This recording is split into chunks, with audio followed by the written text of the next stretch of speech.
Beres. Oh langsung? Langsung aja. Nah, imalin acara obrol-obrol jeung Dewan Perwakilan Rakyat. Tidak usah. Bismillahirrahmanirrahim. Assalamualaikum warahmatullahi wabarakatuh. Waalaikumsalam warahmatullahi wabarakatuh. Selamat sore dan selamat berhujan ria teman-teman pelanggang. Alhamdulillahirrahmanirrahim. Sore hari ini kita semua dapat berkumpul untuk melaksanakan acara Wibuan ke-8 ya. Walaupun di luar hujan tapi dan gelap mungkin di luar ya, dengan hashtag hari ini Indonesia gelap, tapi di dalam kita berusaha untuk terang gitu, karena kalau semuanya gelap tidak akan ada cahaya gitu. Dan sore hari ini saya tidak sendiri, saya ditemani teman nama saya, saksi hidup, seperjuangan dulu satu komunitas, tapi ya masa lalu tetap masa lalu ya. Kita hari ini mau membicarakan sesuatu yang mungkin beda guys. Kalau dulu kita lebih banyak berbicara tentang konspirasi, bagaimana menikahi anime, bagaimana menikahi tokoh-tokoh anime, bagaimana menyukai dunia JKT48. Tapi hari ini kita berbeda karena ini teman-teman. Sebelum aku ke tema ya, saya itu dulu sama Paris sebenarnya bukan komunitas, tapi kita ada satu lingkungan yang memang semuanya tuh suka anime. Bahkan dari setelan baju kita, cara ngobrol kita, topik pembahasan kita itu semuanya selalu tentang anime. Ya, bahkan sampai ada teman kita yang pada akhirnya waktu itu memilih untuk jomblo gara-gara pengen menikahi siapa yang di Genshin Impact tuh, Pengen fokus yang rambut putih, yang rambutnya putih. Kalau nggak salah Ayaka. Bukan Febri ya, bukan Febri. Dari kita semua ya. Oke, siap. Itu mungkin ya mau buat sore hari ini gitu kan. Sebelum ke lanjut temanya, silakan Kang Faris perkenalkan dulu nama lengkap, tempat tanggal lahir, NIK, nomor kakak, alamat, enggak kayak. Penting-penting aja kegiatan Kang Faris hari ini sedang apa dan apa ya, maksudnya antusias apa yang Kang Faris bawa untuk pada akhirnya mau dan menghadiri kegiatan ribuan di Lapangan Pusaka ini. Kang Faris, silakan. Ya, siap ya. Makasih udah dikasih waktu. Pertama, Assalamualaikum warahmatullahi wabarakatuh. Waalaikumsalam. Perkenalkan ya, nama lengkap saya Faris Amalul Ahli. Kegiatan sehari-hari pekerjaan saya itu sekarang sebagai pembuat kostum cosplay ya. Jadi kalau misalkan teman-teman di sini ada yang tertarik atau misalkan ada yang punya kostum impian, itu bisa saya bantu, bisa pesan ke saya gitu. Kan dulu bentar ya. Siap. Ya, terus apalagi? Oh ya, antusias saya kenapa saya bisa kemari ya. Yang pertama, saya tuh ditawarin sama Kak Amai ya. Karena materi bahasan kali ini adalah Death Note. Kebetulan saya suka Death Note juga, dan tema kali ini temanya apa sih? Bebas ya. Tema kali ini kan kita mau membahas tentang megalomaniak ya. Nanti kita jelasin satu-satu. Nah, kebetulan saya tuh suka sama Death Note, suka sama psikologikal juga gitu. Dan termasuk saya juga wibu juga. Gawat. Kalau Wota dulu saya gen 1 ya. Siap. Wota gen awal. Ya, zamannya Kamelodi dulu. Oke, siap. Sudah Kang Faris? Udah, itu kalau dari saya mungkin ada yang mau ditanyakan tentang saya gitu. Saya punya kostum impian Kang Faris. Nanti nikah saya pengen jadi Sasuke. Ya, boleh. Saya pengen jadi Sasuke, tapi harus ada efek listrik-listriknya Kang Faris. Oh, itu bisa. Bisa ya? Bisa kan? Siap.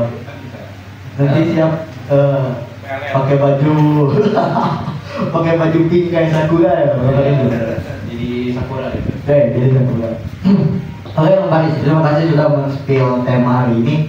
Teman-teman, Seperti biasa, Wibuan ini walaupun kita lebih fokusnya kepada anime, anime itu tontonan Jepang, tapi kita mencoba untuk membawa alur anime ini dengan apa yang sedang terjadi di dunia nyata hari ini. Dan tema hari ini kebetulan Death Note pernah dibahas di Wibuan episode beberapa, saya lupa entah keempat atau kelima ya. Dan waktu itu pun pembahasan Death Note cukup menarik gitu, karena pada akhirnya membuat stimulus dan membuat paradigma baru tentang bagaimana keadilan menurut versi Death Note dan keadilan menurut dunia nyata hari ini. Nah, hari ini karena 2 episode Wibuan sebelumnya itu membahas tokoh, dan kita pun hari ini bakal membahas tokoh yang mungkin sangat-sangat terkenal di dunia Death Note, yaitu sosok Kira. Kira ini mungkin apa ya saya bilangnya, tokoh utama sekaligus yang membuat alur cerita mungkin Death Note ini jadi makin menarik, karena berkaca dari episode sebelumnya ketika membahas Kira, orang-orang tuh antusias dan mungkin orang-orang itu banyak pada akhirnya mempertanyakan apa yang menjadi pemikiran Kira hingga akhirnya membuat serial Death Note ini sebegitu legendarisnya. Nah, karena kita ingin lebih khususnya, tadi sudah di-spill oleh Kang Fahri sedikit, saya bakal membacakan temanya, yaitu menimbang perspektif keadilan seorang megalomaniak. Nanti Kang Fahri dan saya akan menjelaskan tentang megalomaniak, dan buat teman-teman yang mungkin, tapi saya yakin semuanya lihat Death Note ya. Insya Allah. Yang tidur saya nggak tahu lihat Death Note atau enggak. Walu lihat Death Note nggak Walu? Lihat anime Death Note nggak? Nggak lihat anime apapun. Ah, siap. Kang Pasya lihat anime Death Note nggak? Pernah sepotong. Pernah sepotong ya? Selesaikan lah, jangan sepotong-sepotong, kasihan. Oke, gini ya, sebetulnya megalomaniak ini bagaimana kalau menurut saya pribadi sebelum nanti ke Paris, ini sebagai pembuka. Megalomaniak itu saya ambilnya adalah sosok sebuah sisi psikologi manusia, di mana dia itu berpikir bahwa keadilan itu pada akhirnya harus ditegakkan seadil-adilnya. Ketika yang saya baca dan saya pelajari ya, karena ketika kita berbicara Death Note dan mungkin melihat dari serial-serial detektif sebelumnya, sudut pandang seperti ini memang harus dimunculkan di dalam sebuah serial. Nah, kira-kira nih menurut Kang Faris, kan tadi pandangan saya sedikit ya tentang megalomania. Pertanyaan buat memicu orang-orang untuk mulai berpikir, bagaimana Kang Faris melihat sosok Kira ini? Yang pertama, yang kedua, secara sisi psikologi dan megalomaniak, apa yang mungkin secara Kang Faris selama ini menyukai dan melihat Death Note, pengembangan seperti apa yang pada akhirnya Kang Faris dapat? Silakan Kang Faris. Ya, yang pertama ya sosok Kira ini. Kira ini adalah sebenarnya tokoh utama dari anime Death Note ini ya. Tokoh utama kita itu namanya Light Yagami. Nah, Kira ini adalah nama alias yang digunakan oleh Light ya. Diambil dari kata bahasa Inggris yang berarti killer atau pembunuh. Cuma dalam aksen bahasa Jepang ya, dari bahasa Inggris itu kan orang-orang Jepang itu nggak bisa mengatakan huruf L ya.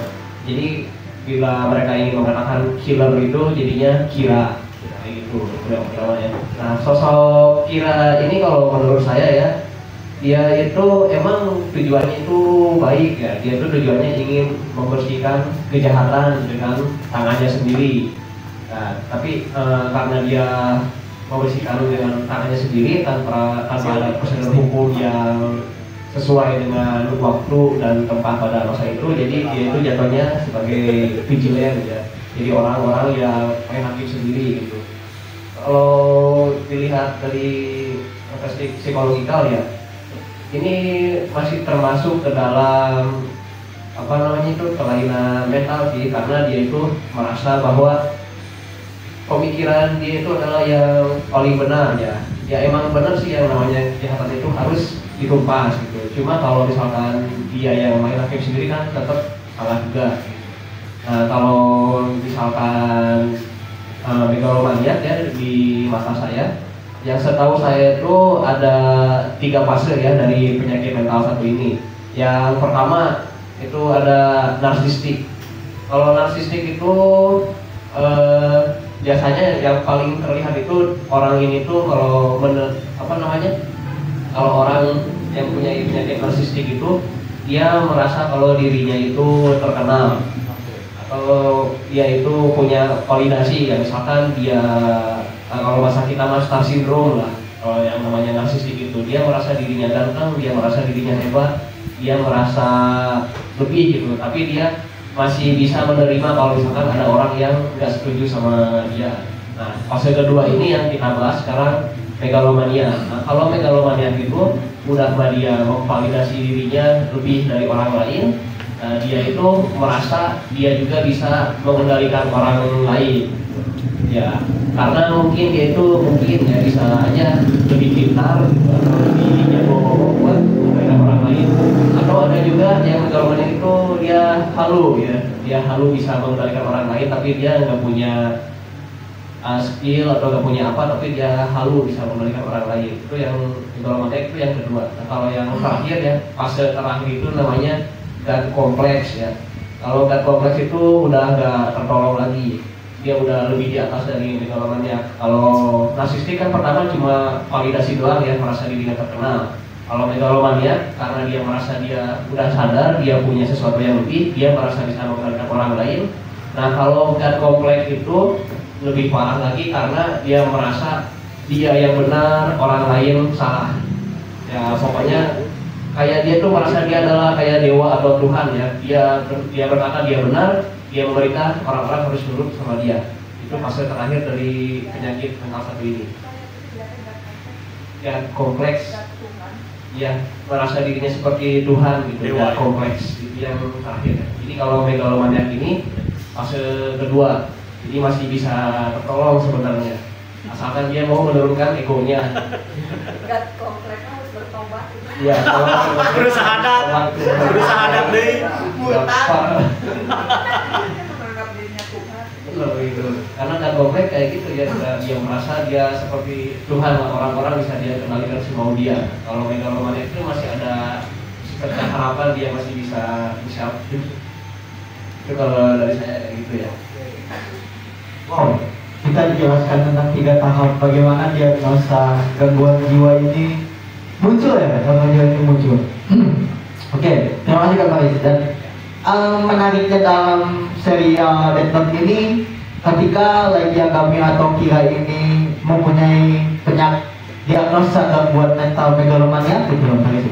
Saya melihat Kira ini adalah sosok yang cerdas, sosok yang sangat-sangat menjunjung apa yang dia pikirkan gitu. Nah, ada hal yang gini Kang Faris, kalau misalkan tadi saya berbicara dengan Kang Faris ya, sebetulnya karena memang di Death Note ini adalah sosok Yagami ini kebetulan dia mendapatkan sebuah kekuatan atau hidayah ya, berupa buku yang dimana buku ini punya kekuatan ketika dia menulis siapapun dalam buku tersebut, orang yang ditulis itu akan meninggal gitu. Dan pada akhirnya serial ini nyambungnya ngobrolin ke bagaimana karena Light Yagami ini pada awalnya hanya ingin menumpas orang-orang jahat gitu, orang jahat. Contoh dalam tanda kutip penjahat ya, mencuri, membunuh dan lain sebagainya yang memang masuk ke dalam kejahatan. Apalagi Light Yagami ini atau Kira ini mendapatkan Death Note ini di dunia yang memang saya lihatnya sudah maju gitu. Ketika dia melihat ada berita pembunuhan di TV, terus ada tersangkanya di sana, dia punya sisi kekhawatiran gitu, dimana sosok Kira ini sangat menyayangkan bagaimana sisi penghukuman atau pengadilan di negaranya gitu, dimana dia melihat kok penjahat semakin bebas, kok penjahat dibiarkan dengan berbagai hal tersebut gitu. Gini Kang Faris, kalau menurut Kang Faris dengan sisi megalomania Kira, apakah yang dia lakukan ketika dia ingin menumpas keadilan itu secara universal bisa dibenarkan atau memang seutuhnya itu salah gitu Kang Faris? kalau melihat dari sisi cerita dari Death Note dan sosok Kira dengan identitasnya seperti itu Bang Baris. Ya.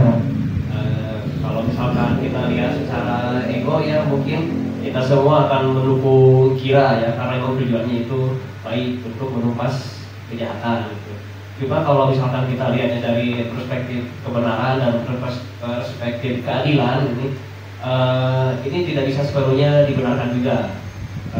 Seperti contohnya kan Kira itu nggak pandang bulu ya pokoknya ada yang melakukan kriminal itu dia langsung catat namanya langsung meninggal 40 detik kemudian gitu. Sebenarnya kan nggak semua kejahatan juga harus langsung dihukum mati juga itu kan salah satunya. Terus kalau misalkan Kira itu terus-terusan nulis nama orang gitu kan nantinya juga akan terjadi golakan juga ada penurunan kayak ekonomi juga kan pasti bakal ngaruh juga ya kan ke pendapatan negara gitu kan. Itu emang agak berbahaya juga, kayaknya emang harus lebih dikontrol lagi nah kalau misalkan orang itu emang ada ya tapi ya kalau di dunia kayaknya emang nggak ada sih tapi kalau ada pasti seru. Ya karena semua orang mengharap Death Note akhirnya kalau gitu. Ya kalau ada pasti seru. Oke. Kita bisa nulis nama-nama orang-orang yang kalau kata masa kasarnya mah tuh gak guna gitu. Kalau kata masa kasarnya mah itu nggak kayak koruptor gitu kan daripada dihukum cuma 6 tahun gitu kan. Iya betul. Betul tuh ditulis aja di Death Note gitu. Itu udah jelas. Oke.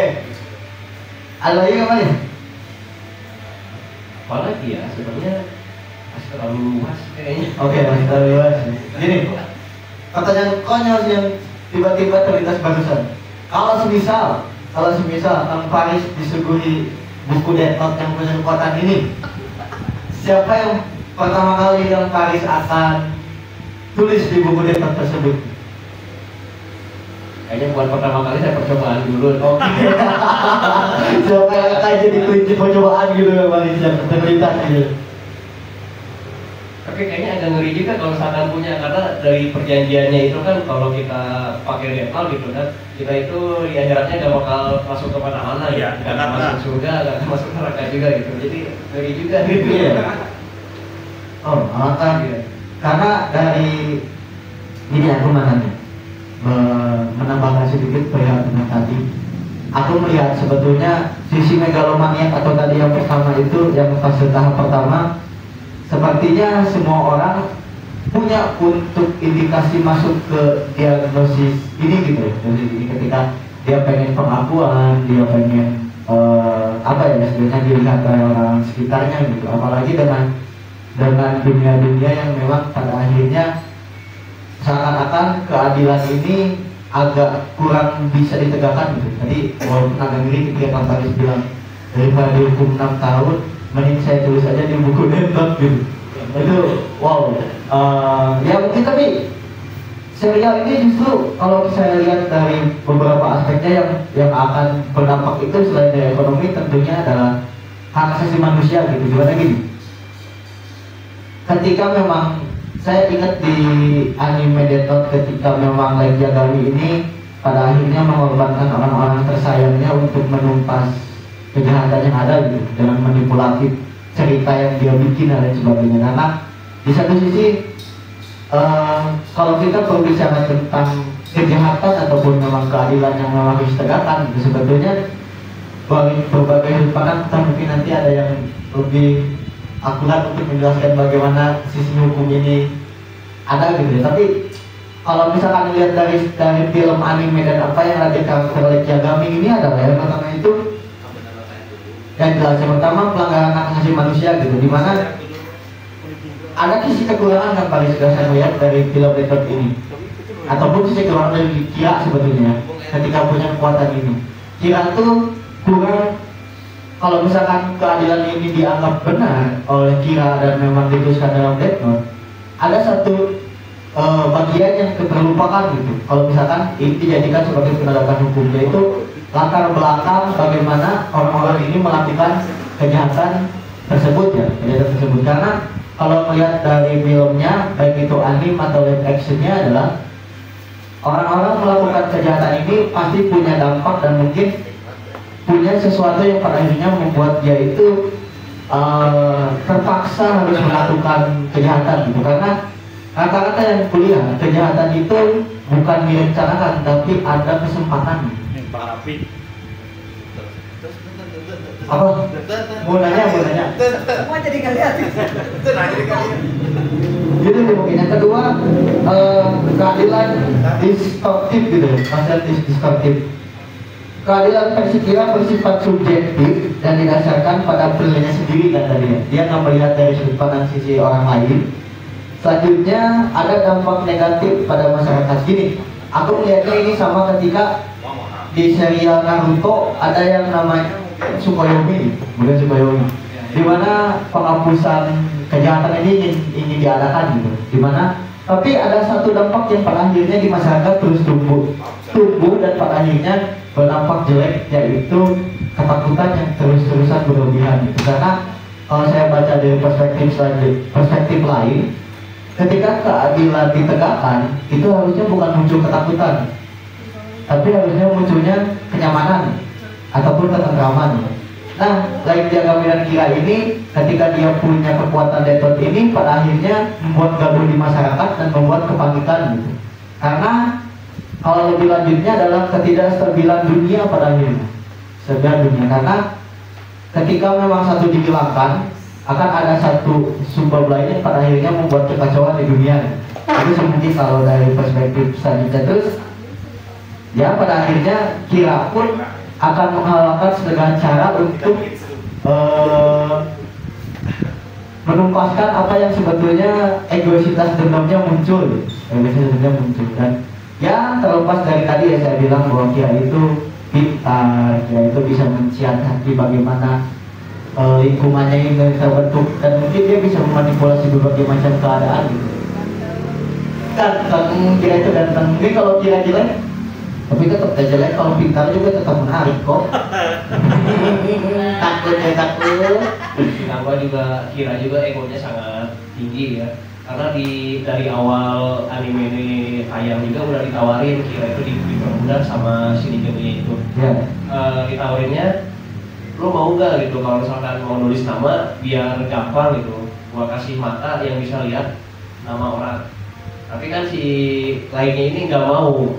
Kenapa dia nggak mau? Karena dia ingin menguasai dunia. Dia sendiri yang bilang kalau misalkan umur gua dikasih buat ini mata, kan gua nggak bisa menikmati hasil gua menguasai dunia.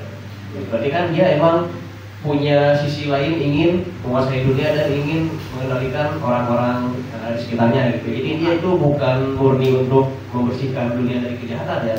Kalau memang dia niatnya murni membersihkan kejahatan kan bisa aja gitu, dia ambil aja itu matanya. Kalau misalkan dia mau meninggal, tinggal diwariskan aja keluarannya ke orang lain, kan bisa kayak gitu. Nah, dia karena egonya juga gitu kan, karena dia merasa dia bisa mengendalikan orang dengan kekuatannya, dengan deadlock itu, ya dia jadi ya kalau kata orang mah kalau misalkan pengen lihat sifat asli seseorang tuh kasihlah kalau nggak kasih uang, kasih kekuatan atau kasih jabatan yang harta. Gimana ulang barusan quotes bagus itu. Kalau pengen lihat sifat asli seseorang ya selain aja ke gunung, kasih dia Kasih ya apa? kasih harta gitu kan, harta yang banyak, terus kasih jabatan atau kasih dia kekuatan, dia bakal kelihatan sifat aslinya kayak gimana gitu. Ya kayak gitu selain dia ke gunungnya. Kenapa harus ada diajak ke gunung, Pak? Ya,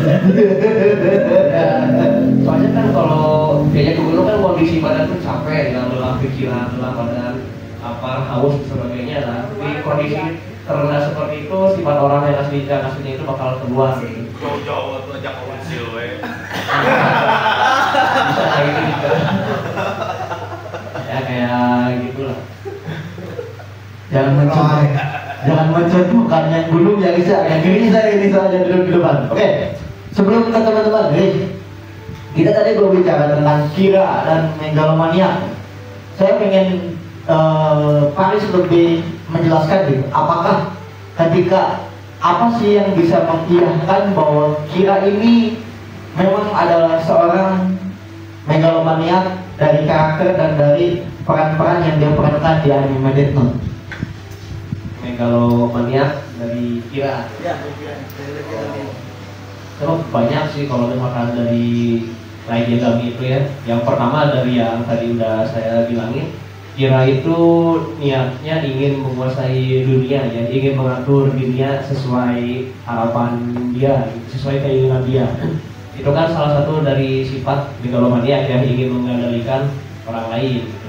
Terus yang kedua, dia itu main hakim sendiri ya. Jadi menurut dia itu pemikiran dia bahwa apa yang dia lakukan, hukuman dari dia itu adalah yang sesuatu yang benar gitu. Sedangkan itu belum tentu benar kalau di mata perspektif keadilan kan. Terus dari cara pemikirannya juga gitu, dia nggak apa ya, kalau misalkan istilahnya dia nggak mau berkorban banyak tapi ingin mendapatkan hasil yang banyak gitu. Dia nggak mau korbanin setengah umurnya buat mata itu kan. Dia itu lebih memilih jalur yang sulit. Sebenarnya nggak sulit sih karena dia itu pintar ya, tapi dia lebih memilih nggak melakukan sesuatu untuk mendapatkan tujuannya gitu. Itu kan megalomaniak kayak gitu juga kan, dia merasa dia itu pintar, dia itu bisa mendapatkan apa yang dia inginkan tanpa harus mengorbankan sesuatu. Itu salah satu dari megalomaniak juga. Coba kalau misalkan ada dari teman-temannya gitu, coba kalau ada yang mau menambahkan boleh. Oke. Sesuai janji saya barusan, teman-teman, ada yang mau bertanya atau mengeluarkan argumen, silakan dari siapa dulu nih, biar nggak terkesan nggak saya sama kali ini. Nanya.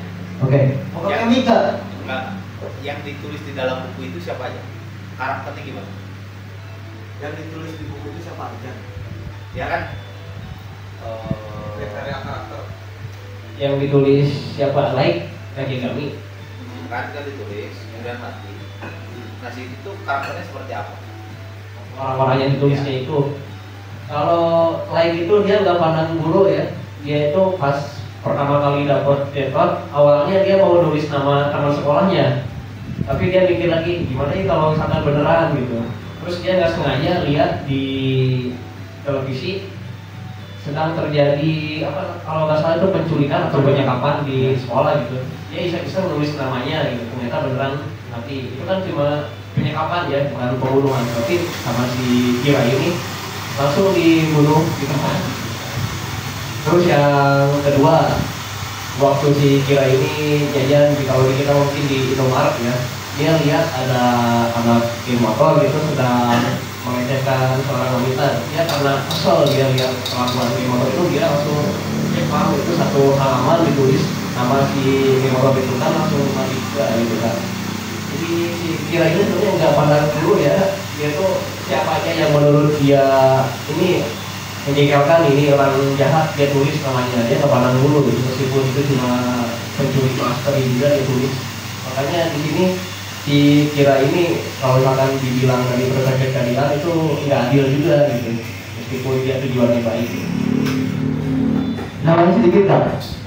Kalau tadi pertanyaan Angga ya tentang yang ditulis, kata-kata yang ditulis di buku yang Death Note oleh Raijagami ini karakternya seperti apa dan alurnya seperti apa ya? Kata-kata gini, yang awalnya Kira atau Raijagami ini selain dari coba-coba tadi yang barusan, pada akhirnya ada suasana yang pada akhirnya membuat dia itu menulis orang-orang jahat, dalam tanda kutip orang yang melakukan kejahatan ataupun kriminal ya awalnya, karena keresahan yang dia lihat dari TV, keresahan yang melihat dari lingkungan sekitar, dia melihat bahwa tingkat kejahatan di negaranya amat besar. Awalnya karakternya itu seperti itu, tapi lama kelamaan karena memang ini janggal dan dilihat oleh banyak orang, pada akhirnya Kira ini menuliskan nama-nama yang akan merusak jalan dan akan merusak tujuan dari Kira tersebut. Karena ketika Kira tadi ingin menuntaskan kejahatan, ada beberapa pihak yang tidak setuju dengan bagaimana Kira menuntaskan ataupun menuangkan keadilan versi Kira. Nah, setelahnya yang ditulis oleh Kira adalah orang-orang yang pada akhirnya akan memperlambat atau mempersulit, bahkan punya indikasi untuk mengagalkan bagaimana Kira dan Daya Gawi ini menumpas keadilan. Itu sih mungkin Kak kalau tambahan dari aku. Ini ada kira cewek baru datang. Kira-kira Dia mah Death Note-nya tablet ya. Iya, Tablet kayaknya digital bos, digital. Jadi kita, dia udah nulis orang yang pengen dibunuh. Jadi orang yang pengen dibinasakan. Ya, itu sih. Pulang lagi jangan maaf habis energi. Jadi selain menulis orang jahat, si Lai juga menulis nama-nama orang yang mencegah dia. Nah, kayak si detektif apa yang si El sebenarnya ditulis juga. Orang-orang belajar dibuat. Gimana Kak? Ada yang mau ditanyain lagi? Cukup. Oh enggak, cerita ini muncul tahun berapa? 2007 kalau nggak salah. Ditulis oleh emang Kevin. Saya makanya kurang tahu ya namanya. Tahun 2007 atau 2004 gitu kalau nggak salah. Cukup. Ya, kebetulan Tapi yang juga lain dulu ya. anime-anime pada tahun 97 sampai 2007 itu banyak yang mengandung tema psikologikal. Ya, dari tahun 97 ke Musimnya. 2007 ya musimnya itu. Kayak ada Berserk gitu kan, Naruto juga kan rilisnya Ya. 99. Ya, itu masuk psikologi juga. Perang pendapat ya kalau Naruto. Iya. Ada anime yang mirip sih Kak sebetulnya. Psikopas menurutku. Psikopas ini mirip bagaimana keadilan penumpasan kejahatan ini bermain dalam peran psikologi, bagaimana orang-orang mempermainkan perasaannya dan gitu. Nah, Kalau saya kopas kan yang pakai pistol itu kan. nah yang betul. Tapi Tapi sekarang kopas itu kan berdasarkan teknologi ya. Ah. Jadi dia tuh sensornya seberapa stres atau seberapa emosi seseorang ini. Kalau misalkan terlihat sensornya tinggi gitu, baru dia itu dikatakan jahat. oke. Itu lebih aneh malah. Lebih aneh. Lebih aneh malah. Tapi berdasarkan teknologi itu. Oke, karena kita berbicara tentang keadilan dan juga bagaimana kita berbicara orang jahat. Kebetulan ada Teh Indri di sini. Teh Indri kebetulan dia juga menonton film Death Note nih. Aku pengen minta pandangan Teh Indri tentang apa yang tadi aku sama Kang Faris dan mungkin sama teman-teman akan dibahas juga. Silakan Teh Indri, mau kemit nggak?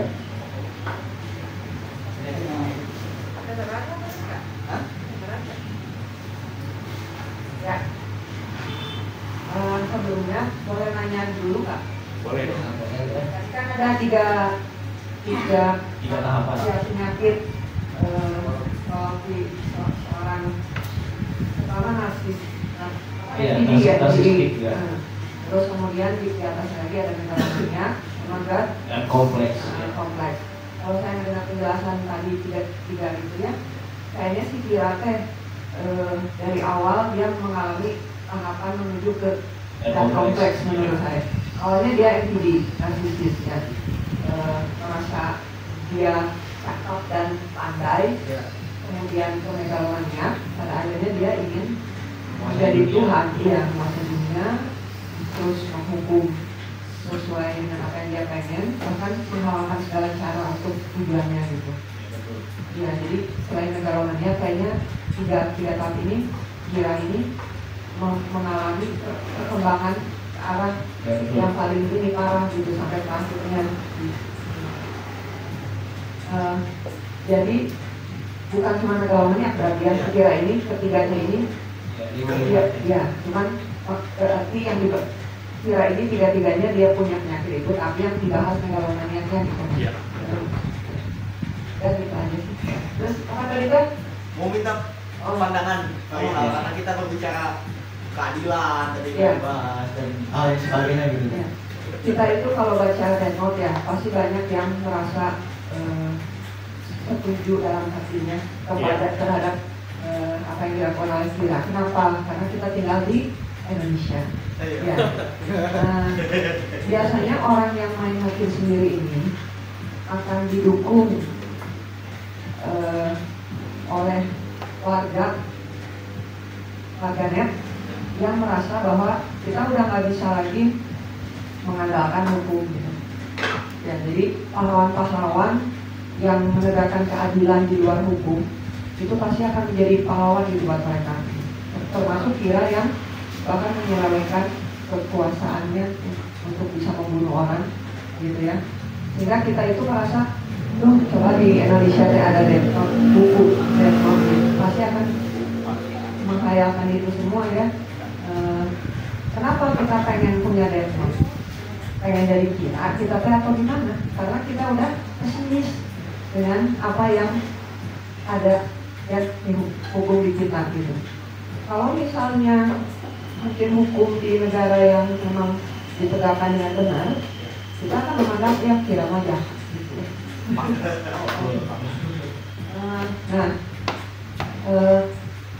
Biasanya sih kita ya mendukung suatu tindakan ketika kita udah putus asa gitu terhadap hukum itu sendiri gitu ya. Nah, cuma sekarang kita lihat dari sisi ya, yang punya kekuasaan untuk menghukum siapapun yang jahat. Nah, kekuasaan itu saya pernah ngomong, saya lihat di ibu beberapa kekuasaan itu cenderung korup gitu. Artinya di mana dia punya kekuasaan, kecenderungan untuk disalahgunakan sangat besar. Ya, saya kira contohnya di awalnya dia mungkin seorang seperti menegakkan keadilan dengan membunuh para penjahat. Lama-lama dia membunuh untuk kepentingan dia sendiri, untuk melindungi perbuatannya supaya nggak ketahuan, gitu kan, bahkan memanipulasi siapa pacarnya yang artis kan. Bisa mana? Nah, si Nisa kan jadi dia yang disuruh punya mata sini kami. Ya. Itu memang si Nisa kalau buncit kalau mau-maunya gitu dia diperalat gitu kan ya. Dia kan pikirannya pintar sih untuk kayak hal-hal kayak gitu, manipulator gitu. Nah, sekarang kita bertanya pada diri kita ya, melihat ketidakadilan gitu di negara ini. Pengen punya Death Note, saya mah nama yang pertama ditulis Sinusron. Sinusron Menteri BPN. Calon Menteri BPN. Sebagai PPAT. Itu. Ya, tapi sekarang kembali lagi ya. Bisa nggak kita mengontrol kekuasaan yang sedemikian besar untuk tetap bisa berjalan di jalurnya tanpa meminta, karena sangat menggelitik ya ketika apa yang kita inginkan bisa terwujud. Ya, maka itu tadi, bisakah kita punya tabiat yang ketika dicoba dengan tiga tadi, apa tadi? Bukan kekuasaan, uang, dan jabatannya. Jabatan kan? Ya itu kan bisa kata tabiat kita itu tidak melenceng gitu. Ketika diberikan tiga cobaan itu, ya kekuasaan, ya jabatan, uang, kita juga nggak bisa menjamin bahwa kita juga bakal gitu. Makanya kenapa kalau dalam ilmu apa ya, di hukum tata negara ya yang saya tahu itu, kalau misalnya raja nih dengan kekuasaan sedemikian besar ya, kerajaan, dia di demo, di revolusi sama rakyat yang merasa raja itu sonana. Di demo, kemudian muncullah republik misalnya ya. Nah, republik ini juga tadinya mah memprotes kekuasaan raja yang sebegitu semena-mena ya, bagi seperti Tuhan. Ketika udah jadi republik, selalu ada lagi juga kebobrokannya gitu. Dimana ketika orang-orang republik ini punya kekuasaan, dia juga akan korup juga gitu. Akhirnya ya di demo lagi sama terus aja gitu, nggak beres-beres gitu.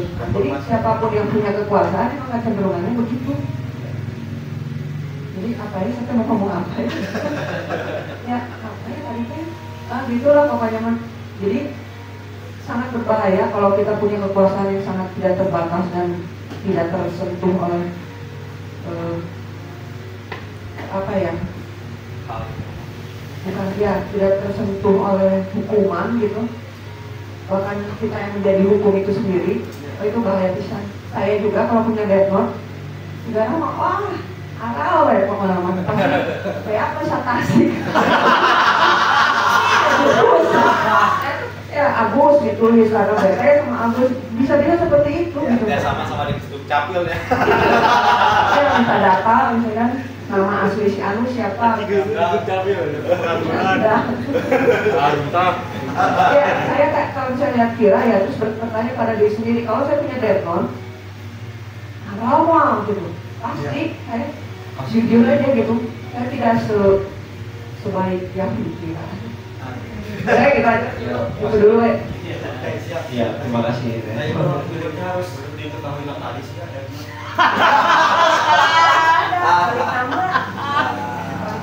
Ya, emang bener sih kalau misalkan kita gitu punya kelebihan gitu kayak Yang paling gede PKB. harta, uang, kekuatan, ya jangankan kelebihan harta atau uang ya, saya sendiri itu sering merasakan ya. Kayak saya kan kerjaannya bikin kostum.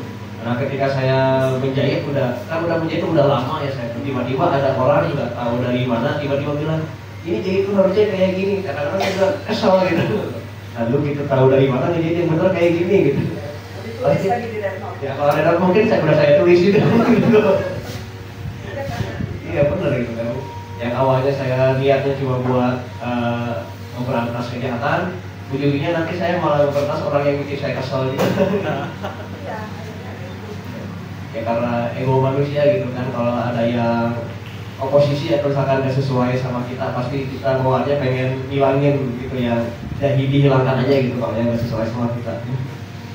Oke, wow, sangat. Ada yang mau menanggapi dulu dari teman-teman? Silakan, teman-teman. Makan dulu ah. Oke, bismillahirrahmanirrahim. Kenalin semuanya, nama saya Ungkawan Dana. Saya temannya Ilham ya di PPG. Gitu. Saya asli Karawang ya, jadi kesini ya aja sama Ilham gitu ya. Jauh-jauh dari Karawang. Jauh bareng lah. Oke, soal Death Note ya. Saya baru lihat beberapa episode aja sebenarnya. Cuman dari hasil diskusi yang barusan, jadi malah membuka wawasan-wawasan baru gitu ya. Mungkin yang mau saya tanggapi, jadi setelah saya melihat beberapa episode Death Note, itu saya merasa Kira ini merupakan representasi pemerintahan saat ini gitu loh. Ya itu yang saya lihat. Jadi kayaknya pemerintah kita saat ini gitu kayak udah apa ya, kena 3 tahap itu tuh, 3 tahap psikologi itu yang narsistik, kemudian sama psikologi Dan kompleks. gitu ya. Jadi kalau teman-teman ngelihat gitu ya, statement terakhir dari para pejabat negara gitu ya, contoh kayak Menteri Bahlil gitu ya, bilang IPK rendah itu jadi menteri gitu kan. Kan itu kan narsis gitu ya. Kemudian yang bawa Prabowo waktu dikritik bilang dasmu gitu. Itu kan kayak representasi kayak sesuai gitu dengan Death Note lah gitu ya. Jadi pemerintah dasar tuh ya merasakan 3 tahap itu gitu loh. Dan itu juga korelasinya mungkin ya dari Death Note itu ya, kalau kita punya teknologi yang canggih dan kuat gitu, ya pasti itu akan kita gunakan untuk apa ya, kejahatan segala macam gitu ya. Contoh kayak ya kita saat ini masih gitu, pemerintah punya instrumen negara dipakai buat bla bla bla gitu kan. Nah sama kayak Death Note ini gitu ya, punya buku dan dia gunakan buat keadilan versi dia gitu. Nah sama kan kayak pemerintah kita gitu kan. Kemudian sama juga tuh ketika Light Yagami menggunakan media sosial ya, media sosial dengan nama Kira gitu kan. Itu kan Kira itu membuat media sosial kan buat mengendalikan opini publik ya. Iya betul. Nah itu yang bukan sih kayak pemerintah kita gitu ya. Jadi kayak bazar segala macam gitu. Nah gitu lah ya. Gitu. Terus ya orang-orang karena ada kekuatan yang sangat besar ini ya, bukannya malah tenang gitu ya, tapi malah takut gitu. Jadi itu sih jadi yang membuka cakrawala saya ketika diskusi ini gitu. Jadi saya merasa kayaknya pemerintah kita juga sekarang ya mengalami pernikahan tapi itu loh. Jadi gitu kan dari statement-statementnya, dari kejadian-kejadian beberapa dekade ini gitu ya. Jadi seperti itu mungkin ya. Mungkin itu aja sih tambahan dari saya. Ya, terima kasih. Ya, balik lagi ya ke kecenderungan manusia kalau dikasih harta, dikasih jabatan, pasti egonya bakal keluar gitu. Silakan Bang. Mau menanggapi lagi kalau mau kami. Enggak, nggak apa-apa, cukup. Tadi kan saya nanya ini dikeluarkan tahun berapa? Sekitar 2007. Kemudian saya nanya tadi terkait karakter yang ditulis di dalam buku itu oleh Sekira, itu seperti apa saja karakternya. Walaupun semua itu yang ditulis oleh Sekira itu sesuai pada level pada saat Sekiranya merasakan dia ketika di posisi MPD itu siapa saja, ketika di posisi megalomaniaknya siapa saja, kemudian ketika dia sudah di posisi God kompleksnya itu siapa saja.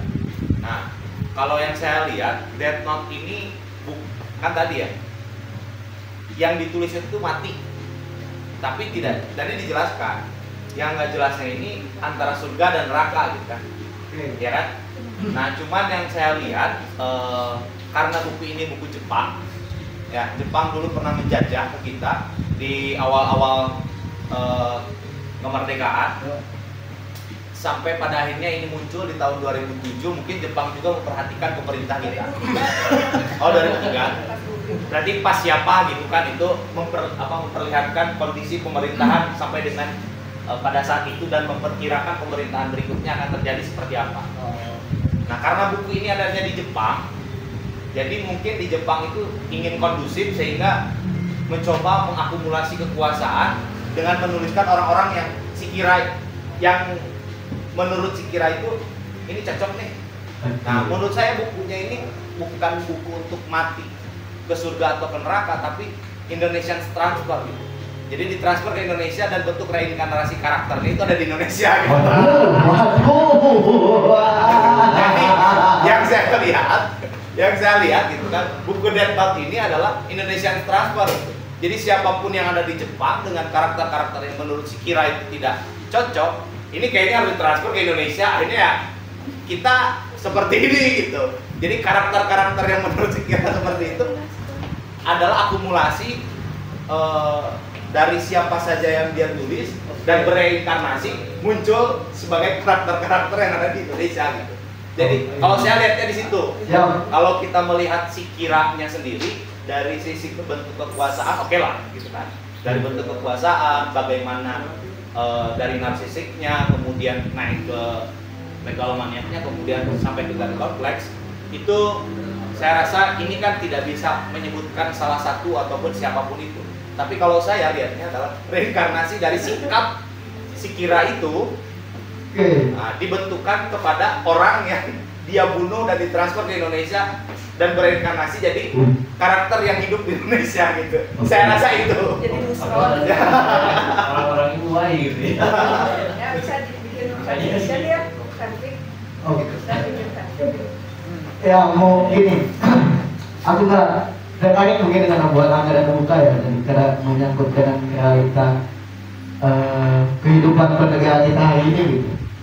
Dengan kalau kita berbicara di sejarah ya, selama periodisasi penjajahan sebelum menjadi NKRI ya, Jepang memang yang paling menyiksa sebetulnya, yang paling menyiksa ya, dengan berbagai macam konfliknya, dengan berbagai macam dampak yang paling besar itu oleh Jepang sebetulnya. Tapi ini aku mau menjadi sedikit perspektif, mau melebarkan ya dari sisi kenapa Death Note ini hadir, kenapa di karakternya sebagai Jagami dengan mobil yang dibangun. Aku baca-baca dan pernah sedikit waktu itu dibicarakan dengan teman-teman, karena Death Note ini serial yang selalu asik buat dibicarakan ya.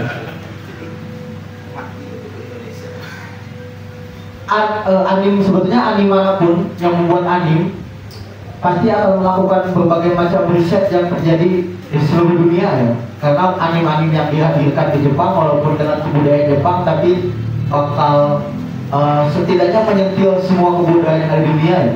Waktu itu pun ada pembahasan, ada komunitas di Twitter, ada yang pernah bilang kayak gini, dan memang divalidasi oleh semua fansnya Light Yagami, fansnya Kira, karena Kira ini banyak fansnya sebetulnya di dunia nyata ya.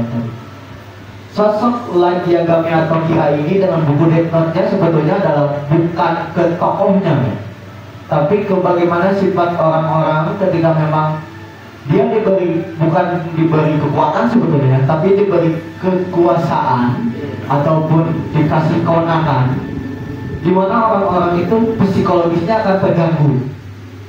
Nah, karena kalau misalkan kita menuntut psikologis orang satu-satu ini tidak akan cukup dengan satu anime, pada akhirnya dengan tadi kita ke megalomania aja, megalomania. Kalau aku lihat dengan tadi pembicaraan kita tentang fase-fase psikologis, megalomania ini ataupun 3 fase yang dibicarakan di Death Note yang digambarkan oleh sosok Kira, itu adalah diagnosa yang paling mungkin oleh semua orang akan dilakukan dan akan dirasakan kayak gitu. Karena gini, sini kan kalau di si Light sama si Kira ini kan dia dibantu oleh Shinigami ya, dibantu oleh Shinigami, sosok yang tidak terlihat oleh semua manusia, dan medianya adalah buku ya. Kalau aku mau berbicara tentang kecocokan dengan negara, sebetulnya di kita ada Light Yagami, di kita ada Kira sebetulnya. Ada, tapi bukan di periode sekarang. Di periode sekarang belum terlihat, tapi yang paling terlihat di periode sebelumnya, di mana aku melihat kecocokan dari anime Death Note dan Light Yagami atau Kira ini adalah di mana ada fase, saya mau menyebutkan kayak teman-teman pasti gitu, di mana orang jahat tiba-tiba mati, di mana orang jahat tiba-tiba hilang, terus ditemukan meninggal dan lain sebagainya tanpa diketahui pembunuhnya itu siapa, tanpa diketahui bagaimana kronologis membunuhnya gitu. Dan aku yakin karakteristik Light Yagami atau Kira ini sebetulnya tidak dirasakan hanya di satu negara, tapi semua negara pernah mengalami fase ini. Dan ini jadi pembelajaran penting sebetulnya untuk bagaimana kita menarik membicarakan sosok Light Yagami dan Kira sebagai megalomania ini.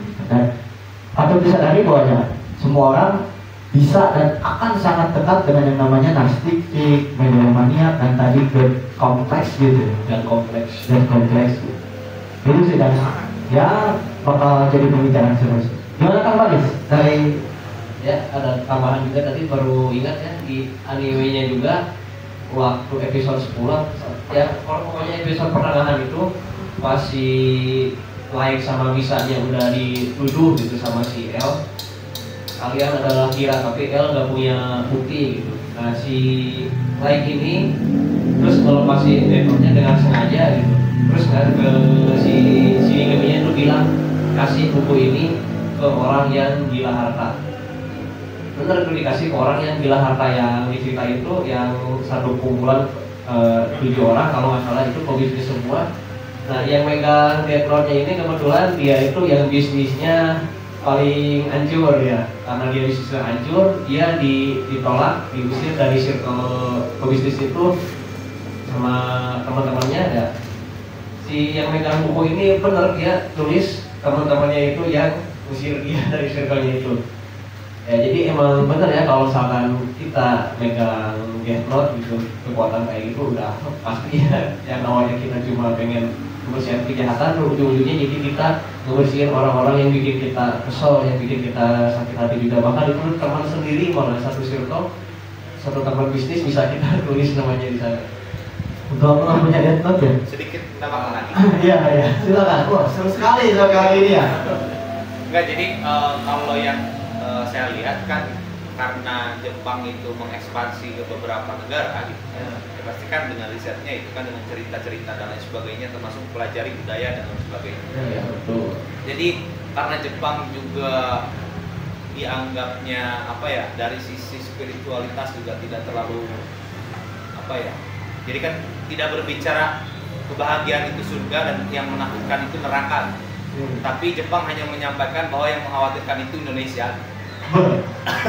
Di dalam cerita ini tuh gitu. Jadi kalian mati dengan kesalahan adalah balasannya adalah Indonesia gitu. Oke. Setelah kematian itu ada Indonesia gitu. Aduh.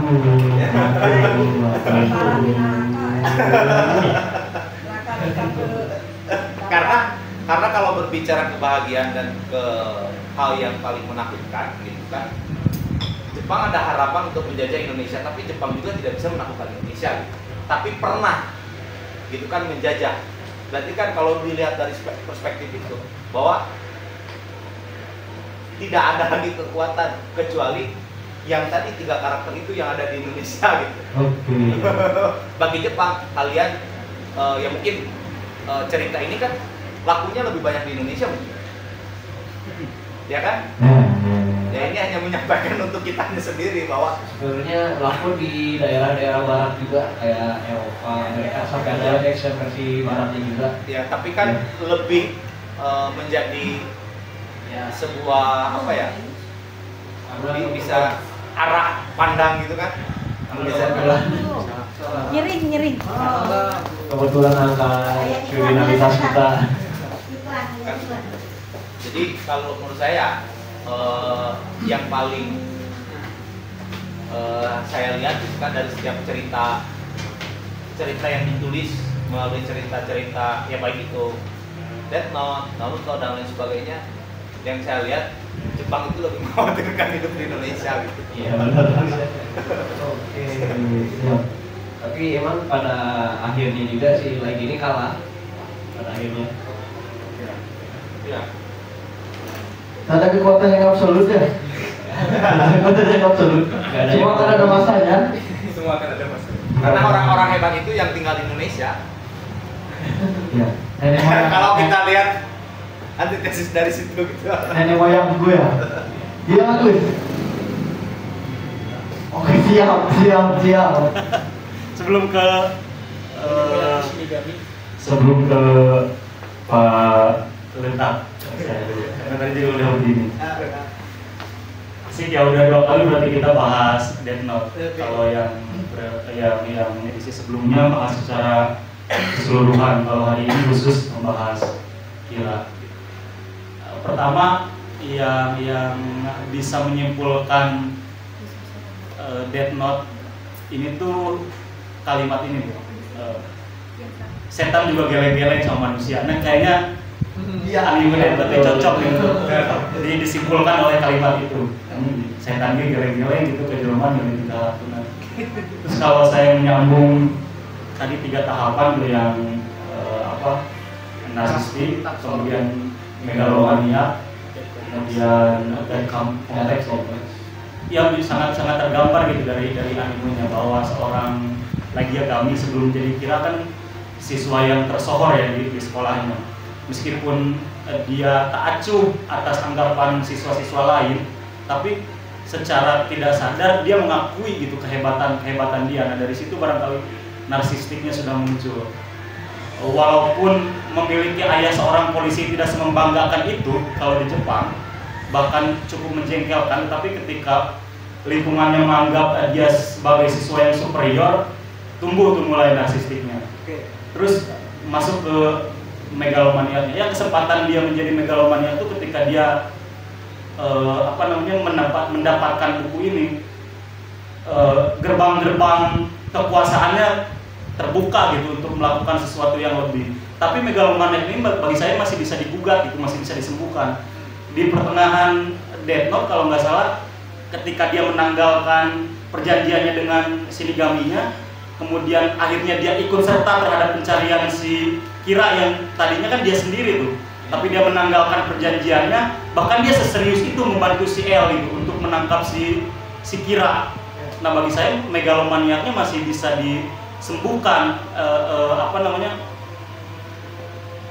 perspektif kebenaran dia tuh berubah gitu, yang tadi dari dia sebagai Kira, tapi dia masih bisa gitu jadi seorang Lagi Yagami yang tetap memiliki idealisnya, tapi masih ikut aturan hukum nih ketika perjanjian itu dilepas. Nah ketika akhirnya perjanjian itu dia tarik kembali berdasarkan segala intriknya kan, mulai dari diserahkan ke perusahaan, kemudian si Kira yang lain, akhirnya dia rencananya berhasil, dia kembali lagi jadi Kira. Nah disitulah God kompleknya mulai tuh, dia jadi semacam manusia yang adik kuasa gitu kan, yang menggugat segala konvensi tentang nilai-nilai di tengah masyarakat gitu. Dia merasa inilah kebenaran yang baru gitu. Saya membawa kebenaran dan keadilan yang baru gitu, yang harus dipercaya oleh masyarakat. Kalau udah gitu, bagi saya dia jadi manusia yang jadi manusia yang apa ya, udah nggak bisa digoyah gitu. Dia punya realitas sendiri tentang kebenaran dan keadilan, walaupun pada akhirnya kalah. Dan kalau lihat Death Note juga balik lagi ke bagaimana masyarakat Jepang berkembang. Dia kan di Jepang itu kan lebih taatnya kepada raja ya, kalau nggak salah bentuk negaranya tuh monarki konstitusional ya, yang ketika rajanya menyuruh puasa sabulan puasa gitu, ketika perdana menterinya bilang gitu, barangkali ada yang ikut ada enggak, tapi ketika rajanya, ketika kaisarnya yang bilang makan tai 1 minggu, semua makan tai masyarakatnya, sepatuh itu gitu. Nah mungkin makan bergizi semuanya. Iya kan? Makan bergizi semuanya. Makan tai semuanya gitu. Nah, tapi juga bisa dilihat lagi pergolakan politik di Jepang ketika pasca dia kalah perang kan, kalau ini bisa ditambahkan oleh Ilham selaku pengamat sejarah. Pasca dia kekalahan di peperangan, dia kan juga masyarakatnya itu semacam mengidap pesimisme yang luar biasa gitu kan. Apakah negara saya di masa depan akan berhasil atau tidak? Apakah ekonomi dan politik negara saya akan stabil kembali atau tidak? Dan pada akhirnya di tahun 70-an dengan segala modal yang sudah dia tanam, masyarakat Jepang kembali mendapatkan hegemoninya sebagai masyarakat yang besar. Ya periode itu dia bangga dengan ekonomi dan politiknya, tapi masuk ke tahun 2000 dia mulai jengah nih, mulai anjing, wah nih urusan negara nih, kurang menang ekonomi luar biasa, politik stabil, tapi kok ini salah ya di politik negara kurang gitu, kok wae kok tidak ada perubahan. Nah barangkali dari situ termasuk penulis Death Note-nya sendiri menyadari hal itu, maka itulah yang dia angkat di Death Note, gugatan atas situasi di negaranya sendiri, mungkin gitu. Ya asik lah ya Death Note-nya, asik banget. Ini Karena sangat asik guys. asik. Setan juga geleng-geleng ya manusia. Si Ryuknya juga kan Ketawa kan? pengakuan si Kira kan. Aji bisa kieu saja. Iya. Sering di-shoot kan si Ryuknya ketika si Kira mengeluarkan statement kurang kan dia orang pikir si Ryuknya Manusia menarik gitu ya. Manusia menarik. Menarik juga manusia. Kurangnya udah kepikiran semua bisa kieu. Orang itu kepikiran sih tapi Bisa sekejam ini. Iya betul. Nah, walaupun pada akhirnya si Kira memilih untuk tidak masuk neraka ataupun surga ya, karena sudah bikin perjanjian dengan iblis, nasibnya Gus ada lagi yang kami. Lord. Ini lagi Yagami baru datang ya. Luar biasa dalaman ya kablang datang. Kalau di kepercayaan Islam ada tuh manusia-manusia yang punya tempat untuk si lain nih, ashabul arof namanya tuh.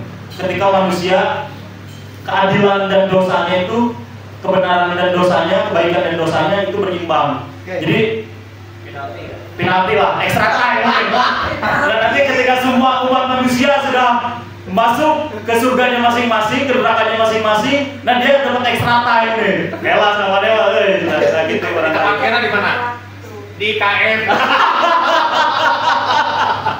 Oke. Itulah barangkali dari saya, terima kasih. Itu langsung aja. Sebelum ke Altak saya mau menanggapi sedikit ya, kan tadi saya disinggung. Tapi sebelumnya terima kasih karena teman-teman hari ini sangat membantu saya untuk sebagai moderator gitu, karena akhirnya pertanyaan yang saya tulis di sini muncul dari teman-teman semua gitu ya. Tapi gini Gus, ada fakta menarik perihal tentang setan dan manusia ya. Perihal tentang setan manusia. Ada konsepsi dalam kebudayaan yang aku baca gini pada akhirnya, kenapa setan menggoda Adam untuk turun ke bumi, karena setan itu melihat potensi yang ada di sisi manusia atau Adam itu sebetulnya sangat tinggi.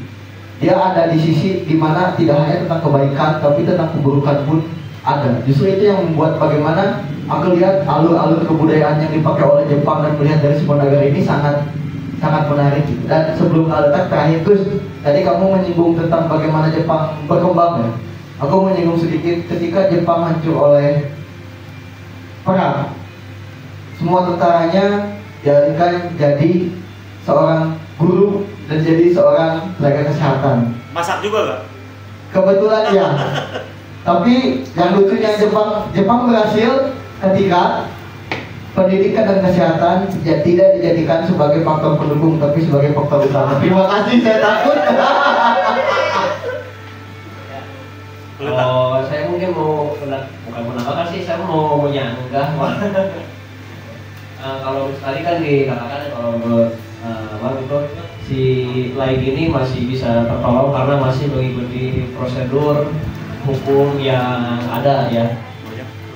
Kalau menurut saya itu sebenarnya dia udah nggak tertolong kalau dari situ itu karena dia udah merasa dia udah bisa menguasai dunia itu yang pertama. Terus yang kedua dari psikologinya selain dia megalomania dan selain dia orang koleris juga, dia di satu sisi dia juga seorang INTJ ya. Itu orang-orang INTJ itu kalau misalkan kita gambarkan ya, orangnya itu seperti politikus INTJ itu. Jadi orang-orang INTJ itu mereka itu merasa bahwa dia itu harus mempunyai minimal 2 wajah di hadapan publik. Ya, jadi yang ditunjukkan ke publik itu dia masih mengikuti prosedur hukum gitu. Sedangkan di belakang layar dia melakukan egonya sendiri kayak gitu.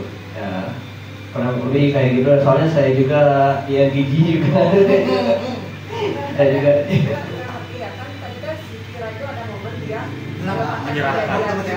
Kalau dia melepaskan perjanjian artinya dia hilang ingatan. Iya betul. Hilang ingatan terhadap apa yang terjadi ketika dia memegang Death Note kan ya. Dia kan sengaja supaya melepaskan tuduhan dia sebagai kira kan. Jika dia hilang ingatan, dia tidak akan melakukan hal-hal yang aneh-aneh. Nah, ketika dia momen hilang ingatan itu, kan tadi yang kata Agus dia balik lagi ke idealis. Berarti kan jadi diri dia gitu. Betul. Berarti karakternya sebenarnya bagus. Bagus ya. Sebenarnya karakternya bagus karena dia tapi apa ya? Kenapa dia bisa mengambil kembali Death Note? Saya rada lupa ceritanya kan. Dia bikin rencana, Bu. Iya, dia bikin rencana supaya dia bisa ingat lagi gitu loh. Apa ya? Yang dikubur kan, terus satu waktu harus dikasih lagi ke dia tuh. Bukan itu kalau yang dikubur itu dari si Kigaminya si Misa itu yang si Rem. Rem itu kan mati ya, dia malah ngorbanin diri buat nolongin Misa karena waktu itu Misa mau dihukum mati gitu kan. Nah, kalau si Laik ini karena dia orangnya intuisinya sangat kuat gitu. Dia itu udah ngerencanain bahwa buku Death Note ini harus diserahkan ke orang yang gila harta gitu.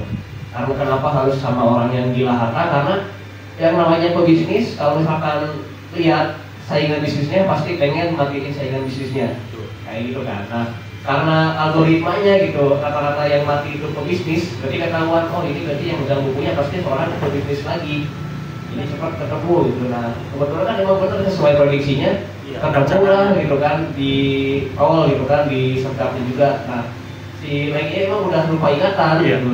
Cuma dia nggak sengaja megang Death Note-nya lagi, jadi dia ingatannya kembali lagi. Saat pencarian itu kan, dia udah gabung sama si L kan ya. Dia itu secara nggak sengaja udah rencana. Nah, itu apa Dia ya? Jadi gini, aku mau namain sedikit. Rencana dia udah rencana, dia harus ingat lagi gitu sebelum melupakan. Iya. Di cerita itu, di tengah-tengah ceritanya, dia tuh menemukan celah di mana ketika Death Note-nya dilepaskan, ketika dia memegang Death Note-nya kembali, dia akan ingat ingatannya yang sebelumnya dilupakan. Dia menemukan celah itu ketika dia terdesak karena ketakutan dia ketahuan sebagai kira waktu itu. Nah, dia tuh karena intuisinya sangat tinggi dan mungkin pengamatannya di luar orang-orang, dia tuh tanpa sengaja, yang tanpa disengajanya bukan dia memegang Death Note-nya, tapi tanpa sengajanya adalah dia menemukan celah di mana itu tidak dikemukakan oleh Shinigaminya tersebut. Itu karena tadi aku bilang aturannya dia kejahatan gak lahir dari perencanaan, tapi karena ada kesempatan, dan itu yang dilakukan oleh seorang Light Yagami ataupun ya orang-orang menganggapnya itu viral gitu. Jadi alur kuatnya adalah dia bukan ketidaksengajaan, tapi memang dia ada rencana, dia melepaskan Death Note-nya, melupakan ingatannya, tapi dia sudah merencanakan tadi siapa aja yang bakal memegang buku Death Note ini akan lari kemana, dan dia di mana momen dia akan memegang lagi buku Death Note tersebut, karena dia punya pengetahuan kayak gini kalau nggak salah. Selupa-lupanya ingatan manusia, memoriable itu akan tersimpan di otaknya. Dan dia melihat kesempatan itu, pada akhirnya memutuskan untuk melepaskan buku Death Note dan melepaskan perjanjian. Itu sih mungkin. Dia tuh melepas buku. Dia tuh kan udah tahu ya kalau misalkan dia melepaskan ini, dia bakal lupa ingatan. Tapi ketika dia nyentuh, dia bakal ingat lagi. Saya nggak diberitahu. Nah, karena si Light ini orang yang pinter, intuisinya juga sangat tinggi ya. Yang tadi kata saya, dia bilang ke si Ryuk Shinigami itu kasihlah ke orang yang gila harta, ke pebisnis, ya biar algoritmanya gampang gitu. Nah, kenapa dikasihnya ke pebisnis? Biar cepat ketahuannya, biar cepat disidaknya gitu. Nah, karena si Kira ini kan sebenarnya dia tuh menyamar juga menjadi detektif sama si El. Nah, karena dia udah berpikir kalau misalkan orang ini cepat ketemu kasusnya, otomatis gue juga bakal cepat megang Death Note ini. Nah, karena itu ya namanya detektif itu kan udah pasti bakal menginvestigasi perawatannya. Cuma si bertanya kasusnya itu. Ya betul, cuma karena curangnya emang Light ini emang dari awal kan penasarannya tinggi ya. Dia pas nemu buku Death Note di dalam helikopter si pebisnis ini gitu, dia langsung pegang gitu, pengen tahu duluan, pengen buka duluan. Maka dari situ udah kembali lagi ingatannya gitu. Tapi dia pura-pura gak ingat, dikasih aja sama si El-nya gitu. Ya jadi si El juga bisa lihat si Shinigami ya karena udah megang buku itu gitu. Silakan. Yang terhormat. Saya sudah lama tidak berbicara di depan publik. Makanya saja sekarang hanya di depan komputer. Dan saya tidak tahu juga ada acara ini, tapi ketika masuk sini jadi saya lihat, wah bahas Death Note nih. Nah, sebenarnya saya yang menantikan itu banyak pembahasan apa anime-anime yang kebetulan saya sering nonton. Dan Death Note ini kalau saya lihat baik animenya, live actionnya seru. Ya, dimana tapi di sini membahas lebih Kira ya. Iya. Kira. Keadilan akan menang. Kalian tahu kenapa? Karena akulah keadilan. Itu yang misalkan Kira. Tapi ada beberapa yang akan menjadi pertanyaan ataupun bahan diskusi yang harus didiskusikan di sini, bahwasanya apa ya? Kira ini menjadikan dirinya seorang dewa dan mendefinisikan bahwasanya dia adalah keadilan. Ya, keadilan walaupun dengan kekerasan. Kekerasan ini apakah kekerasan untuk memberantas kejahatan, apakah dibenarkan atau tidak?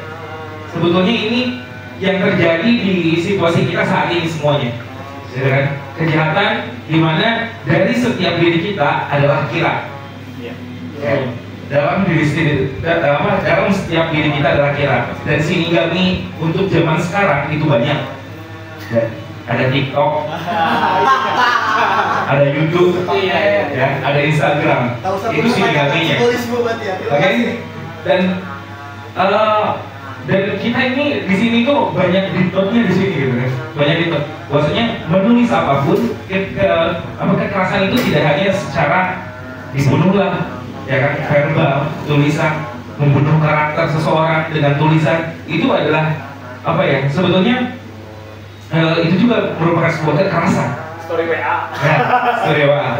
Bahkan sekarang itu demi membunuh seseorang, kita tidak perlu memerlukan Death Note atau kita Death Note yang asli gitu kan. Kita cukup capture WA, share di TikTok atau share di Instagram, dan itu sudah menjadi pembunuhan karakter yang berbeda. Ya. Dan apalagi sekarang, yang tadi yang dibahas adalah kekerasan untuk melawan kejahatan.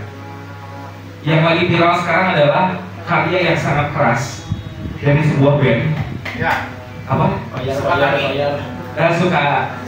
Sukatani, di mana Saya melihat di situ adanya kekerasan yang kejahatan yang dilawan dengan kekerasan dan ditumpas lagi dengan kejahatan. Ya, dimana ya kita sudah tahu lah kecelakaan tunggal saja mau keluar bahkan ada kalanya harus bayar atau segala apapun harus bayar.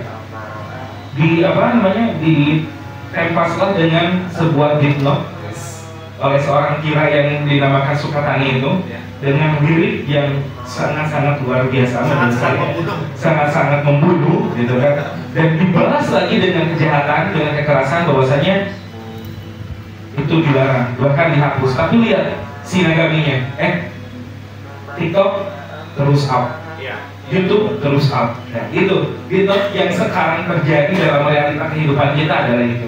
Kalau menurut saya ya, karena kita membahas ke kira dan diri kita adalah kira yang sesungguhnya. Itu mungkin. Terima kasih.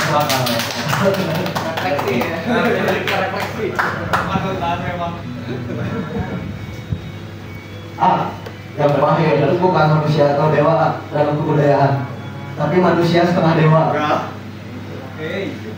Serius, yang bahaya itu bukan perkara manusia dan dewanya, tapi adalah manusia setengah dewa. Dimana dewa cuma punya satu kekuatan yang memang dia, misalkan dewa hujan, dia cuma ditugaskan untuk ketika hujan ini diturunkan dan bagaimana dia menghentikan hujan.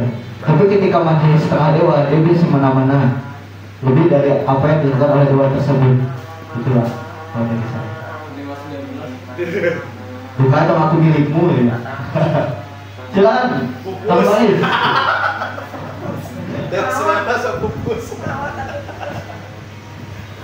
Ada tanggapan kembali dari persepsi yang barusan semua yang wah. Terima kasih banyak ya sudah membantu saya. Pertanyaan yang saya list 27 ini dilontarkan oleh teman-teman semua, jadi saya nggak mau bertanya lagi. Saya mau minta tanggapan. Silakan. Memang benar sih kata Bang barusan gitu kan. Deadlock-nya itu nggak harus selalu berbentuk deadlock ya.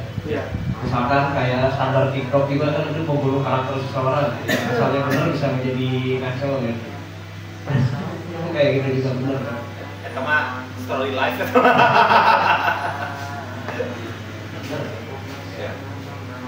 Apalagi yang mau dibaca kalau misalkan apa balik ke sisi psikologi atau gimana? Enggak, saya oke, kita sudah ada di titik akhir sebetulnya ya. Di titik akhir bagaimana tadi kita berbicara tentang ya. Konklusi dari semua hal ini adalah ya tadi saya tadi seserian tinggal di Jerman. Terus tadi ada konklusi bahwa kita semua adalah kira, dan bagaimana ketidaksesuaiannya adalah ketika kejahatan ditumpas lagi oleh kejahatan, itu tidak akan pernah menghentikan sesuatu. Ya, sesuatu. Jadi analoginya gini, tambahan sedikit. Tadi kan kalau melihat pembunuhan itu terjadi karena banyak pengusaha, akhirnya ini pasti yang megang buku ini pengusaha. Ya, algoritmanya gitu. Seperti itu. Ya. Kalau pada saat tadi yang diceritakan di zaman tertentu kan banyak pembunuhan yang tiba-tiba hilang. Kebanyakan kan preman. Nah berarti yang membunuh ini algoritmanya karakternya preman gitu. Ya kan kemungkinan seperti itu. Pasti musuhnya preman. Satu sisi kalau yang saya lihat dengan hal yang seperti itu, jadi ketika berbicara tadi pembunuhnya itu siapa, algoritmanya ke sana gitu kan, arahnya ke sana. Jadi kadang-kadang jadi kok Maaf tuh. Black lah. Ada kalimat tadi kesana dari yang disampaikan. Pembunuh karakter. Nah, skip aja. Oke. Nanti skip aja. Ya, pelan-pelan. Akobra, mau mengeluarkan statement, saya kangen nih dengan statement Akobra sebelumnya kesimpulan dari saya sama Paris tentang kira, tentang apa yang tadi kita bicarakan. Silakan. Ini si L nih. Senior ibu si L. Si L ya. Selamat sore. Sore. Ibu Kira. Hidup. Saya hanya mungkin menjawab pertanyaan tadi karunya masih ngambang. Kunaon sih sedang si buku Death Note dilepaskan ke orang lain gitu, namun sih alasannya gitu kan? Kan dia teh hilang ingatan. Ah. Tapi dari awal teh dia udah merencanakan. Iya, bahwa dia merencanakan. harus ingat lagi. Nah, Jadi nah, cuma sementara aja kan. ya. Rencananya apa ya? Nah, alasannya yang pertama waktu itu si Kira, si Light dan si Misa itu disekap, ditahan sama si L. Nah, di sana kan mau tidak ada, kalau mereka berdua ditahan, kasus Death Note berhenti. Nah, itu yang pertama. Yang kedua, itu si L meyakinkan L dengan ekspresi yang benar-benar tidak tahu, tidak, bahwa ya mungkin tanda kutip ya, tidak menampakkan kepura-puraan atau lamun hayang simpelna teu kudu mikir kumaha carana urang teu apal naon gitu kan ya gitu. Dan di sana pun saya salut dengan Ryuk ya. Ryuk di awal episode sudah bilang bahwa dia tidak tidak memihak kepada siapapun pemegang Death Note, dibuktikan setelahnya. Dan yang menyadarkan si Kira itu sendiri bukan si Ryuk, tapi si siapa? Ren, ya kan, yang menyentuh kertas Death Note ke tangannya, baru mengingat kembali rencana. Itu saja sih mungkin poin utamanya dua tadi. Yang Si Ren kenapa menyentuhkan itu supaya apa? itu sebelumnya disuruh sama si Kira ketika si pemegang buku itu ditahan. Ada kaitan sama dia kan logo ke si Misa ya? Iya, karena itu tadi memanfaatkan perasaan itu. Si Ryu pasti nggak mau karena dia berkomitmen orang mau mantuan sahawai yang Death Note gitu ya. Tapi si Rem dengan dalih si Kira bahwa ia untuk bisa gitu ya, melakukan rencana itu. Ketika si pemegang Death Note itu ditangkap, maksudnya si pemegang Death Note setelah si Light Janoni ditangkap, kemudian kalau benar kasih eta sentuh diri orang, jadi bisa nyusun rencana lanjutannya kayak gitu. Dapetin si Misa ya? Ya kayak gitu. Oh iya kan gitu rencananya. Edannya si Eta manipulator. Sehingga itu dia mungkin itu saya hanya menjawab pertanyaan saya. Karunya tadi Apalagi saya teh nyurang kene karunya. Ya benar sih, saya diingat lagi ya, sebenarnya Rem itu nyentuhin bukunya ke Misa, bukan ke Light ya, ke Misa. Tapi karena Misa ini emang orangnya bucin sama si Light gitu, jadi dia kayak membunuh orang gitu kan. Tapi dengan disadap sama si L gitu salahnya itu, jadi si Misa ini ketahuan bahwa dia adalah Kira, dan si Misa ini mau dihukum mati waktu itu. Nah cuma karena si Remnya ini sayang sama Misa, jadinya nolongin si Misa ini dengan nulis nama si L gitu. Ya konsekuensinya si Nigami yang nolong manusia dia bakal mati. L-nya mati gitu. si Ren kan. Ya ditulis sama si Ren gitu. Nah kalau lain mah ingat lagi itu karena dia sendiri yang pegang buku Death Note milik si Ryuk gitu. Kalau kan saya mah di jalan tol yang Penyergapan itu ya memang agak ribet sih. Terlalu rumit gitu.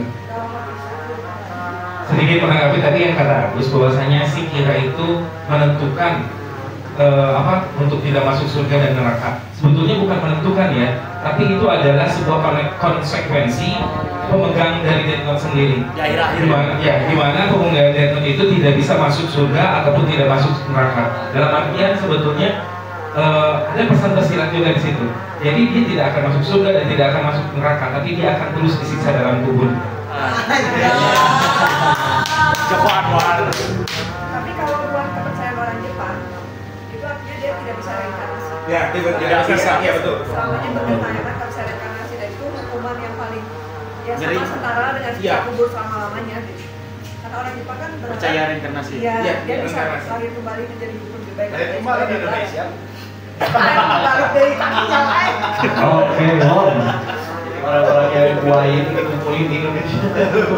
Oke. Jadi bahlul. Soalnya ini benar-benar sangat berharga mungkin ya, dengan banyak pembicaraan dan banyak hal-hal yang dibicarakan dengan sangat-sangat baik dan lantang gitu. Dari tadi berbagai macam perspektif aspek kira, kita berperspektif tentang keadilan, teman-teman mengalami pendapat, itu sangat-sangat luar biasa. Faris, dari semua yang dibicarakan sebelum saya tutup dan kesimpulan dari saya pengen minta beberapa kata-kata mungkin dari Faris yang bisa menyimpulkan apa yang tadi kita bicarakan dan apa harapan-harapan yang Faris ingin sampaikan dari pembicaraan teman-teman. Silakan. Kesimpulan. Ya.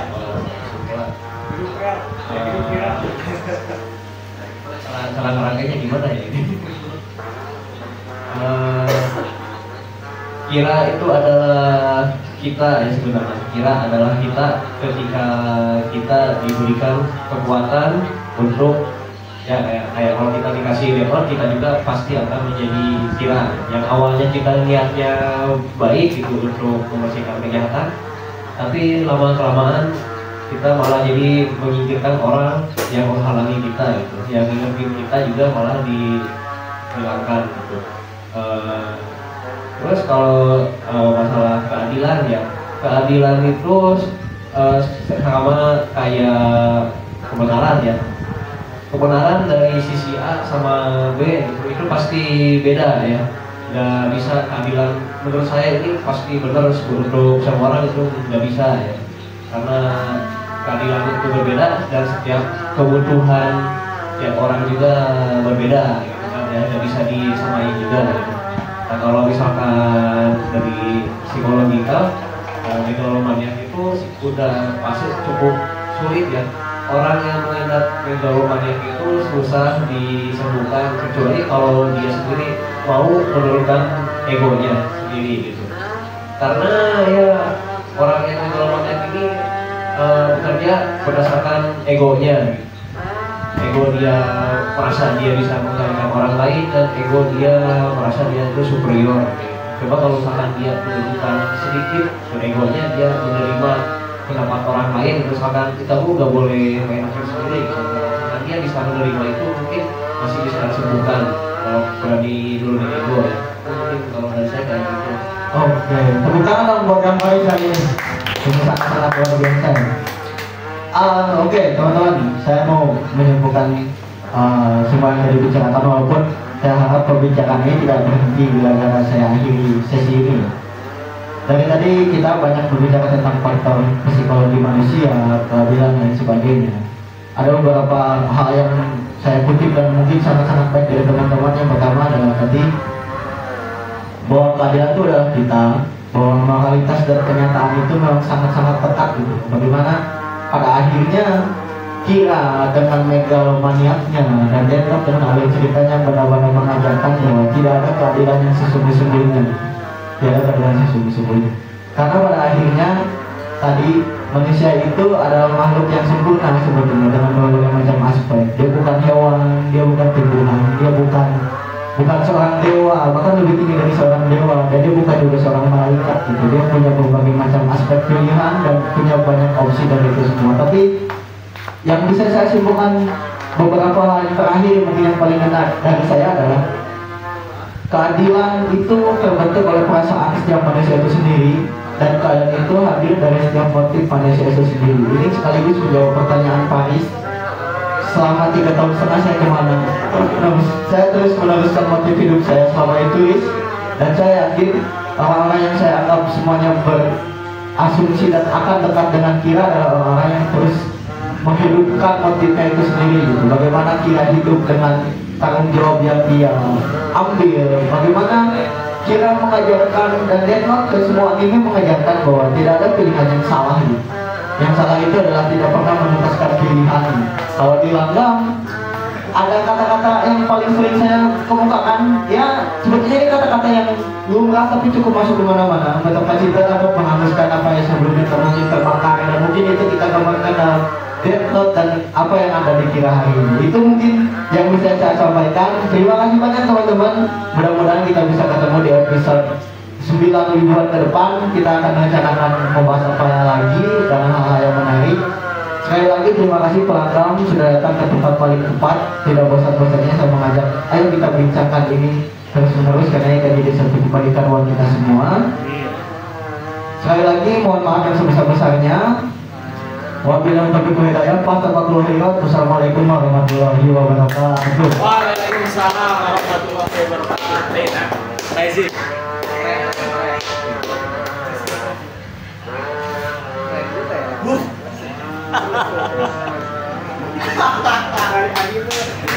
Stay tune.